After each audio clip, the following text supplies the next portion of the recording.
تو نماز میں کتنی شرطیں؟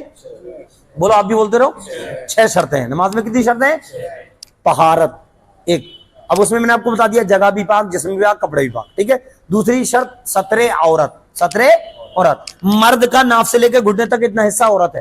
عورت لیڈیز کو نہیں کہتے، عورت پردے میں رہنے والی چیز کو کہتے ہیں. اس لیے آپ یہ سمجھیں کہ عورت کسے کہتے ہیں؟ جو پردے میں رہے. تو ناف سے لے کے گھٹنے تک مرد کا اتنا حصہ بھی ہمیشہ پردے میں رہنا چاہیے. ابھی ہمارے ایک اسلامی بھائی نے کل فون پہ پوچھا کہ حضرت اگر کسی نے برہنہ میدان میں جنگل میں عذر شرعی کی بنیاد پر ننگے اگر غسل کر لیا تو غسل ہوگا کہ نہیں؟ میں آپ کو بتا دوں عوام میں یہ چیز بڑی غلط ہے. لوگ سمجھتے ہیں کہ ننگے ہو کے غسل نہیں ہوتا. ننگا ہونا یہ گناہ الگ ہے، ننگا ہونا گناہ الگ ہے. یہ اپنی یہ جو عورت ہے ہماری مرد کی، یہ ستر عورت یعنی کہ ستر مانے چھپانا، عورت مانے اور شرمگاہ یعنی یہ مرد کا ناف سے لے کے گھٹنے تک اتنا حصہ چھپانا یہ شرط ہے.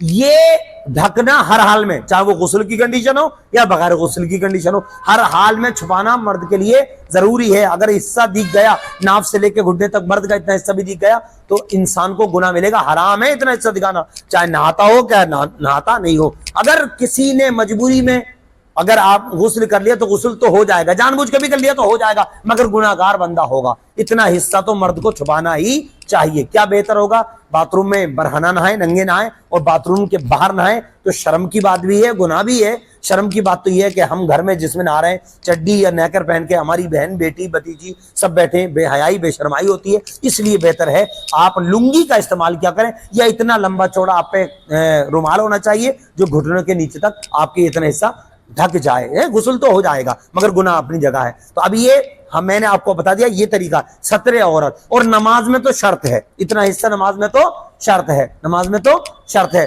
اب لوگوں نے اسی اینگل سے ایک طریقہ اور نماز میں نیا فیشن بنا لیا کہ بھئی شرط نماز میں ناف سے لے کے گھٹنے تک ہی تو ڈھکنا ہے، باقی تو کیسی بھی پڑھ لو. تو میں کہتا ہوں، اور بہت سے لوگ دیکھو یہاں سے لے کے یہاں تک آ گئے، پھر یہاں تک آ گئے، پھر یہاں تک آ گئے. تو میں کہہ رہا ہوں بھائی اتنی کیوں گرمی لگ رہی ہے تو پھر یہاں تک بھی کیوں پہننے ہو؟ سینڈو بنیانی پہن لو نا پھر، اللہ معاف فرمائے. ایک صاحب نے کہا کہ مولانا شرط تو بس ناف سے لے کے گھٹنے تک مرد کو چھپانا شرط ہے نا، باقی تو کیسی بھی پڑھ لے. تو میں نے کہا پھر سینڈو بنیان پہن لو، پھر مت پہنو نا، اتنی پینٹ سلوا لو جو یہاں سے لے کے یہاں تک ہو جائے، بات ختم، اللہ معاف کرائے. لیکن ہم سنی کیوں ہیں؟ سنی کا مطلب یہ ہے جو نبی پاک صلی اللہ علیہ وسلم کی سنتوں پہ عمل کرے. سبحان اللہ. نبی پاک صلی اللہ علیہ وسلم کی سنتوں پہ عمل کرتے ہیں. جب بندہ سنتوں پہ عمل کرتا ہے تو سنتوں کے صدقے میں فرائض بھی مکمل ہو جاتے ہیں. اس لیے 2 شرطیں، پہلی شرط طہارت، دوسری ستر عورت، تیسری استقبال قبلہ. استقبال قبلہ، قبلے کی طرف کو کھڑا ہونا. کھڑے ہونے کا مطلب کہ چہرہ بھی ہمارا کعبے کی طرف کو اور ہمارا سینہ بھی، بولو سینہ بھی کعبے کی طرف کو. اور قبلے کی طرف سے اذان کے وقت میں بھی ہمارا سینہ نہیں پھرنا چاہیے، چہرہ مڑنا چاہیے. حی علی الصلاۃ، سینہ کعبے کی طرف کو ہونا چاہیے. حی علی الصلاۃ، حی علی الفلاح، سینہ کعبے کی طرف کو. اور نبی پاک صلی اللہ علیہ وسلم کی پیاری سنت کیا تھی؟ نبی پاک صلی اللہ علیہ وسلم جب حی علی الصلاۃ، حی علی الفلاح ہوتی تھی تو حضور پاک صلی اللہ علیہ وسلم حجرے مبارک سے نکلتے تھے. سبحان اللہ. کہاں سے نکلتے تھے؟ حجرے مبارک سے. اب حجرے مبارک سے نکلتے تھے تو نبی بھی حی علی الصلاۃ پہ اور صحابہ بھی حی علی الصلاۃ پہ. نبی تو آتے تھے تو صحابہ کی یہ محبت تھی. ایک تو حی علی الصلاۃ کا معنی یہ آؤ نماز کی طرف، آؤ کامیابی کی طرف، تو صحابہ بیٹھے سے کھڑے ہو جاتے تھے. ایک تو یہ، دوسرا مصطفیٰ کی تعظیم کرتے تھے. سبحان اللہ. تو اب یہ سنت مصطفیٰ ہے. اب تو امام صاحب پہلے ہی بیٹھے ہوئے ہوتے ہیں مصلی پہ، تو کیا ضرورت ہے پہلے ہی کھڑے ہو جاؤ اللہ اکبر پہ. تو پتہ چلا سنت جو سنت ہے اس کا تو ثواب لینا ہی ہے. سبحان اللہ. تو ادھر کو رک کرنا، ادھر کو رک کرنا، یہ بلال کی سنت ہے. سبحان اللہ. تو ہمیں ادھر کو کرنا چاہیے، سنت پہ عمل ہو جائے گا، سنت پہ عمل ہو جائے گا. یہ ہے. اب استقبال قبلہ ہو گیا، کعبے کی طرف کو کھڑا ہونا. ہمارا سینہ اگر بے ضرورت پھر گیا نا، بغیر عذر شرعی ہم نے سینہ پہ لیا نماز کے حالت میں، تو نماز ختم ہو جائے گی، نماز فاسد ہو جائے گی، نماز ٹوٹ جائے گی.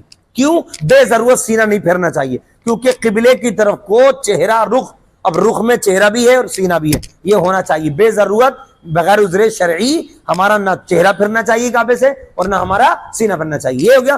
اب کیا وقت، کیا وقت. اب وقت میں نے آپ کو بالتفصیل بتا دیا ہے. وقت پہ نماز ادا کے لیے ہے، یہ قضا کے لیے نہیں، ادا کے لیے. کیا مطلب؟ ظہر، اب فجر کی نماز کا وقت ہوگا انشاءاللہ.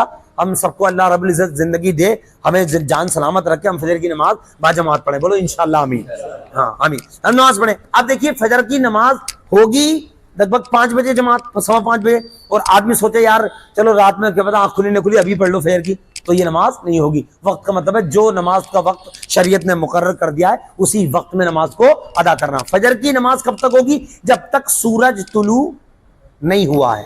سورج طلوع، جیسے ہی سورج طلوع ہو گیا، جیسے ہی سورج طلوع ہو گیا تو نماز بعد میں نیت باندھ کے نہ پڑھے. اگر پڑھ رہا تھا تو پوری کر لے، پڑھ رہا تھا تو پوری کر لے، مگر سورج طلوع ہو جائے تو نماز پڑھنا مکروہ ہے، تو اس وقت نماز نہ پڑھے، 20 منٹ کا انتظار کرے. یہ فجر کے لیے ہے خصوصیت. اور سنتوں کا میں نے آپ کو بتا دیا. فجر کی اگر سنتیں، اتنا وقت ہے 2 منٹ تھے، کتنے وقت تھا؟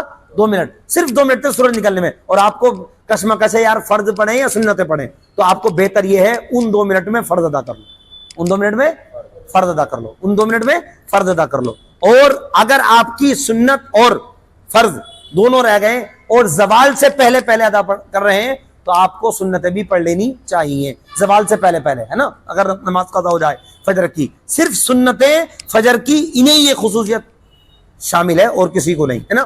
اور ظہر کی آپ پڑھیں تو یہ ظہر کے وقت میں ظہر، اثر کو، اثر کی نماز کا وقت کیا ہے؟ بہت سے لوگوں میں عوام میں یہ مشہور ہے کہ جیسے ہی 20 منٹ سورج غروب ہونے کا وقت ہوتا ہے بولے اب نماز مت پڑھو، اب کوئی نماز نہیں ہوگی، اثر کی بھی نہیں ہوگی. اگر مغرب میں 3 منٹ ہے نا، سورج غروب ہونے میں 3 منٹ ہے، اور آپ کو پتا ہے کہ وضو کر کے میں نماز پڑھ لوں گا، تو آپ 3 منٹ میں اس دن کی اثر کی نماز ادا کر لیں، وہ ادا مانی جائے گی. آپ 3 منٹ کے چکر میں یا 20 منٹ کے چکر میں نماز قضا نہ کریں، نماز ادا کر لیں. یہ وقت پہ نماز پڑھنا، ٹھیک ہے. اور میں نے آپ کو بتایا، آپ کو الحمدللہ یاد بھی ہو چکا ہے کہ مثال کے طور پہ ظہر کی نماز کے وقت میں دکان بند کر کے بندہ آیا کہ ظہر کی نماز پڑھوں، اذان ہو گئی، 2 بج گئے، جماعت کا ٹائم ہے، نماز میں وضو کر لیا، وضو کر کے آیا اور امام صاحب کے پیچھے کھڑا ہو گیا اور اس نے دھوکے سے بجائے ظہر کی نماز کے نکل کیا گیا زبان سے عصر کی نماز یا عشاء کی نماز، تو نماز کون سی ہوگی؟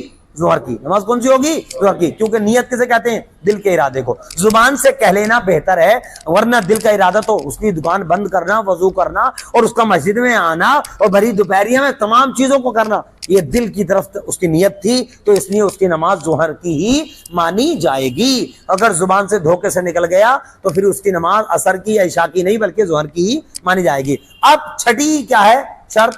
تکبیر تحریمہ. تکبیر تحریمہ، چھٹی شرط تکبیر تحریمہ کیا ہے؟ پہلی بار لفظ اللہ اکبر کہنا، اللہ اکبر کہنا. آپ نماز پڑھیں تو اللہ کو کتنے بلند کر لو، لیکن اکبر کی با نہیں بڑھنی چاہیے. اللہ اکبر ہے، اللہ اکبر نہیں. اگر آپ نے کم علمی میں کہا ہے اکبر تو یہ حرام ہے، اور آپ نے جان بوجھ کے اکبر کہا ہے تو یہ کفر کی حد تک پہنچ سکتا ہے، کفر کی حد تک پہنچ سکتا ہے. تو اکبر کیا کہنا چاہیے؟ اللہ اکبر، ٹھیک ہے. اور اگر آپ امام صاحب کے پیچھے پڑھ رہے ہیں تو آپ کی اکبر امام صاحب کے بعد نکلے. امام صاحب سے پہلے اگر اکبر نکل گئی تو آپ کی نماز ختم ہو جائے گی، نماز نہیں ہوگی امام صاحب کے پیچھے، کیونکہ امام صاحب کی اتباع کرنا واجب ہے. اب اتباع آپ نے کی نہیں، امام صاحب سے پہلے ہی آپ نے اکبر ختم کر دی، تو اس لیے امام صاحب کہتے ہو نا اللہ اکبر، تو آپ اس وقت نیت باندھ دیا کریں. اور جیسے امام صاحب شروع اللہ اکبر، اب پھر آپ سکون سے اللہ اکبر کہہ کے نیت باندھ دیں. اور اگر اتنا وقت نہیں ہے کہ امام صاحب نے اللہ اکبر کہہ دی اور ہم نیت کی میں نے 4 رکعت نماز یہ فلاں فلاں فلاں اتنے تو امام صاحب کہہ دیں گے الحمدللہ رب العالمین، تو آپ کی ثنا بھی چھوٹ جائے گی، تو ڈائریکٹ پیچھے سے امام کا اللہ اکبر، بس نیت تو آپ کی تھی عصر کی پڑھ لو مغرب کی پڑھ لو تو آپ کو سبحانہ مل جائے گا، ہے نا. یہ آپ کی 6 شرطیں ہو گئی. اور فرائض کتنے؟